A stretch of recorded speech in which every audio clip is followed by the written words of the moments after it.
لوگ اس دن کو دور سمجھتے ہیں جبکہ ہماری نظر میں وہ قریب ہے، جس دن آسمان ایسا ہو جائے گا جیسے پگھلا ہوا تانبا، اور پہاڑ ایسے جیسے رنگین اون، اور کوئی دوست کسی دوست کو نہ پوچھے گا حالانکہ ایک دوسرے کو سامنے دیکھ رہے ہوں گے۔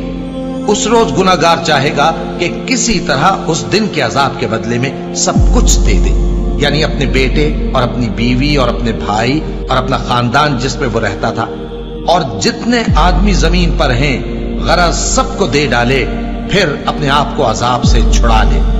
لیکن ایسا ہرگز نہیں ہوگا۔ وہ بھڑکتی ہوئی آگ ہے، کھال ادھیڑ کر کلیجہ نکال لینے والی۔